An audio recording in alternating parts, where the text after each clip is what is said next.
I let my girlfriend's family mock me in Japanese for an entire meal, then shocked them with one sentence. I've been dating Yuki for 6 months when she finally invited me to Sunday dinner with her family. My hands were sweating because this girl meant everything to me, and family approval was her world. Just warning you, she said, gripping the steering wheel. They can be protective, and they speak Japanese at home, so don't take it personally if they seem cold. I nodded, my stomach in knots. What she didn't know, Japanese was my first language. I'm half Japanese through my mom, but I inherited every single one of my Irish dad's genes. Pale skin, light eyes, the works. People see me and assume white guy, and honestly, sometimes it's been easier to let them. The Tanaka house hit me like a warm hug. Ko's cooking filled the air. Multiple generations chatted everywhere. Yuki's mom greeted me with a polite bow and formal smile. Nice to meet you, she said in careful English. The pleasure is mine, Tanaka-san. That's when I caught it. The second I turned to her dad, I heard Ika whisper to Yuki's Agio, this foreigner won't last long. Game on. For the next hour, I smiled politely while they served me passive aggression. English to my face, Japanese, when they thought I couldn't understand. And they were brutal. Mogajin, Yuki's grandmother, said, passing rice. Look at this foreigner, so pale and weak-looking. Karame, her uncle muttered. He can't even hold chopsticks properly. No manners. Tommy enjoying the food? Yuki's cousin asked sweetly, then whispered. He probably doesn't know what he's eating. I gritted my teeth but stayed quiet. Be polite. Don't cause a scene, Ko said, refilling my teeth. This person is so rude. Doesn't even try to learn our customs, the aunt added. He's probably making fun of Japanese culture. Every comment was a small cut, but I kept my mouth shut.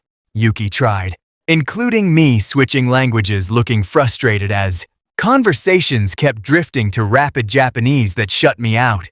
Then her dad talked to Yuki's brother like I was invisible. He said, this is what happens when daughters go to universities. They bring home Gajun who will never understand us. The brother replied, Yuki is truly being stupid, dating someone who doesn't speak our language. How can there be real love without communication? My jaw clenched. Ko added, she's wasting her life on someone who can't even talk to her family. My chest burned. I'd taken insults about my appearance, my manners, my culture. But calling Yuki stupid for loving someone, that crossed every line. Then Yuki's 8-year-old niece came running up, tears streaming, knee scraped. Tomio Johnny? No. Uncle Tommy, it hurts. I fell. There's blood. That's when I decided I was done being polite. I scooped her up and spoke in fluent Japanese. Every conversation stopped. Chopsticks froze midair. I carried her to the kitchen, my voice carrying back as I cleaned her scrape. The silence was deafening. When I returned, 15 pairs of eyes stared at me like I'd risen from the dead. Her father whispered. I looked him straight in the eye. Took since I was born. Ko's face went white. Yanoka, then you heard. Zenbu, everything. I switched to perfect Japanese. I heard how I'm just another weak pale guy with no manners. How I can't use chopsticks. How I'm making fun of your culture.